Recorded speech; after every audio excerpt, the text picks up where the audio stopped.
আসলে গত বছরের ডাকসুটা হয়েছে হয় ছাত্রলীগ না হয় অ্যান্টি ছাত্রলীগ। এখানে বাইনারি একটা ইকুয়েশন চলে এসেছিল ভোটারদের জন্য যে এই দল না হয় ওই দল। তবে আমার মনে হয় যে এবছরের ডাকসুতে এখানে পরিবর্তন এসেছে যে অনেক যোগ্য প্রার্থী আমরা দেখতে পাচ্ছি এবং বিভিন্ন দলের এবং স্বতন্ত্র অনেক যোগ্য প্রার্থী আছে। কাজেই ভোটারদের কাছে আসলে অনেক অপশন আছে চয়েস করার মতো, বাইনারি নেই। তবে যেটা হচ্ছে যে গত বছরের ভোট যেমন বানচাল করা হয়েছিল, নির্দিষ্ট দলীয় আপনার প্রভাব বিস্তার করে ভোটের ফলাফল দেয়া হয়েছিল, এবছরও এমনটাই হতে পারে বলে আশা করছি আমরা। এবছর হয়তো বা কোনো নির্দিষ্ট একটি দল করবে না, একাধিক দল মিলে এটা করার প্রবণতা দেখা যাচ্ছে। 19-এর নির্বাচন আর এই নির্বাচনের পার্থক্য করতে গেলে 19-এর নির্বাচনটা ছিল ভয়াবহ একটা নির্বাচন।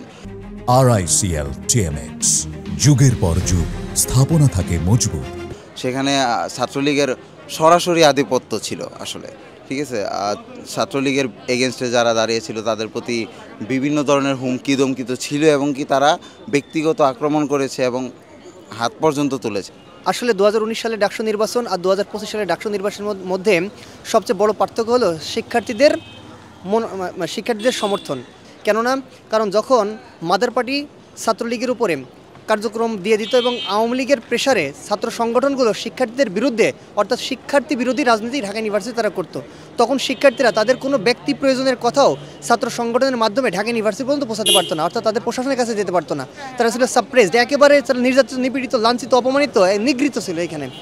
এবার বর্তমানে 5 তারিখের পরে মাদার পার্টির রাজনৈতিক ক্রিয়াশীলতা এখানে একেবারে না থাকার কারণে এইবার ডাকসু নির্বাচনটা শিক্ষার্থীরা স্বতঃস্ফূর্তভাবে স্বইচ্ছা প্রণোদিত হয়ে ডাকসু নির্বাচনের দিকে তারা ধাবিত হচ্ছে। তার বাস্তব উদাহরণ, গতবার ভিপি পদে ছিল কয়জন, হাইপ স্ট্যান্ড ছিল মাত্র 3-4 জনের, এইবার ভিপিতে 48 জন। তার মানে শিক্ষার্থীরা কতটা স্বতঃস্ফূর্তভাবে সেখানে আসতেছেন। 2019 সালের নির্বাচনে একটা মাদার বা ফাদার সংগঠন সার্ভ করা এরকম একটা সংগঠন ছিল ছাত্রলীগ, আপনারা জানেন। তাদের একটা প্রভাব ছিল, একটা বলয় ছিল, প্রত্যেকটা হলে ছিল, প্রত্যেকটা একাডেমিক এরিয়া ছিল, তারপর হচ্ছে প্রত্যেক জায়গাতেই তাদের একটা বলয় ছিল। তো আমরা তখন কথা বলতে গেলে দেখতাম যে আমি কথা বলার পরে কেউ আমার উপর আক্রমণ করে বসে কিনা, ওই সময় এই ভয়টা ছিল। কিন্তু 2025 সালে আমরা যেটা দেখতে পাচ্ছি সে এই ধরনের কোনো ভয় আসলে এখন পর্যন্ত নাই। আমি স্বাধীনভাবে প্রার্থিতা ঘোষণা করেছি, আমি স্বাধীনভাবে আমার প্রচারণা চালু করতে পারতেছি, আমি মিডিয়াতে কথা বলতে পারতেছি।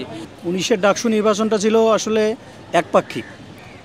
সে সময়ে বাংলাদেশ জাতীয়তাবাদী ছাত্রদল, ইসলামী ছাত্র শিবির বা অন্যান্য যে ছাত্র সংগঠনগুলো ছিল বিরোধী দলে, তারা আসলে ক্যাম্পাসে অংশগ্রহণমূলক কোনো ধরনের রাজনীতি করা বা পলিটিক্যাল অ্যাক্টিভিটিসে অংশগ্রহণ করার সুযোগ পায়নি। যারা বাইরের স্টুডেন্ট ছিল তারা আসলে হলে এসে ভোট দেওয়ার মতো ওই ধরনের পরিবেশ ছিল না।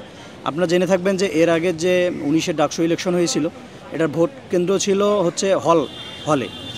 তো হলে তো সেক্ষেত্রে সেখানে ছাত্রলীগের একটা একক আধিপত্য ছিল। সেখানে সাধারণ শিক্ষার্থী, বিশেষ করে যারা অনাবাসিক শিক্ষার্থী ছিল, বাসে করে ঢাকার বিভিন্ন জায়গা থেকে আসতো, তারা আসলে ভোট দেওয়ার সুযোগ পায়নি। কেউ দিতে পারছে কিন্তু অধিকাংশই সুযোগ পায়নি। শুধুমাত্র যারা হলের স্টুডেন্ট ছিল তারা আর কি ভোট দিয়েছে এবং তারাও খুব স্বাধীনভাবে যে ভোট দিবে এই সুযোগ কেউ পায়নি। আসলে আমি তো 2018-19 সেশন, সেই হিসেবে 2019-এর ডাকসু নির্বাচন আমরা পেয়েছি। তো আমার হল ছিল ডক্টর মোহাম্মদ শহীদুল্লাহ হল এবং আমি সকালবেলা তখন হলে থাকতাম না, বাইরে থাকতাম। যখন আসছি তো এসে দেখি বিরাট লাইন, কিন্তু লাইন আধা ঘন্টা যায়, 1 ঘন্টা যায়, 2 কদম আগায় না। তার মানে কি যে একটা আর্টিফিশিয়াল লাইন ক্রিয়েট করা হয়েছে, ভিতরে তাদের কাজ তারা করতেছে। এবং শেষ পর্যন্ত দেখা গেল কি যে ঢাকা বিশ্ববিদ্যালয়ের 2টা হলের মধ্যে একটা জগন্নাথ হল আর একটা শহীদুল্লাহ হল ছাত্রলীগের অল আউট পারফরমেন্স দেখা গেল। তার মানে হচ্ছে যে তারা আসলে ব্যাপক রিগিং করেছে এখানে। এবং তখনকার যে ছাত্রদল প্যানেল ছিল পুরা সেন্ট্রালে তারা হয়তো 200-250 এরকম করে ভোট পেয়েছে, যেটা একেবারেই কি বলে একটা অবাস্তব ব্যাপার। তো সেক্ষেত্রে আবার তখন আমরা দেখেছি যে বিভিন্ন দল তাদের পোস্টারিংটাও করতে পারতো না ঠিকমতো, হল সংযোগটাও করতে পারতো না, গোপনে গিয়ে করতে হতো। তো সেই জায়গা থেকে এবারের যে ডাকসু নির্বাচন সেক্ষেত্রে অনেকটাই লেভেল প্লেইং ফিল্ড আছে, যদিও স্বতন্ত্র প্রার্থীদেরকে আমরা দেখতে পাচ্ছি যে মিডিয়া যথেষ্ট হাইপ দিচ্ছে না, শুধুমাত্র প্যানেলিস্ট যারা তাদের পিছনেই পড়ে আছে। তো এদিক থেকে মনে করি যে তখন হয়তো একটা আধিপত্য বিস্তার ছিল, কিন্তু এখন আধিপত্য না থাকলেও একটা কালচারাল বা মিডিয়া আধিপত্যের আমরা দেখতে পাচ্ছি। ঐতিহাসিক বলতে আমরা যদি বলি সব যারা ক্যান্ডিডেট আছে তারা হচ্ছে লেভেল প্লেয়িং একটা ফিল্ড পাচ্ছে, প্রচারণার জন্য কেউ কাউকে বাধা দিচ্ছে না, বা আমরা যে জনসমাগম স্বতঃস্ফূর্ততা দেখতে পাচ্ছি এটা ভালো লাগছে। আর প্রিভিয়াস যে ডাকসু নির্বাচন ছিল, ছাত্রলীগ যখন ছিল তখন তারা হয়তো বা ওই লেভেলে প্রচারণাটা নর্মাল যারা স্টুডেন্ট ছিল বা ক্যান্ডিডেট ছিল তাদের কাছে পৌঁছায়নি, যে স্টুডেন্টদের কাছে আমরা কীভাবে রিচ করতে পারি। পোস্টার ব্যানারও দেখা যাচ্ছে ছিঁড়ে ফেলতেছে, তাদের পোস্টার ব্যানারই আছে। তো ইলেকশনটা এবার হচ্ছে অনেক বেশি ইনক্লুসিভ হচ্ছে আর কি, এটাই।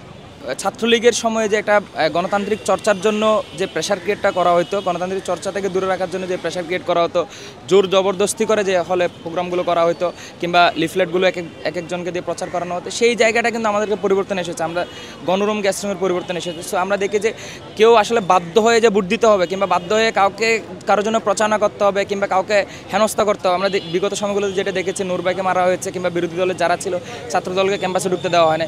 এই সময়ে এসে আমরা সেই পরিবেশটা আমরা আলহামদুলিল্লাহ সেই পরিবেশ থেকে, সেই ফেসিবাদী অবকাঠামো থেকে মুক্তি পেয়েছি।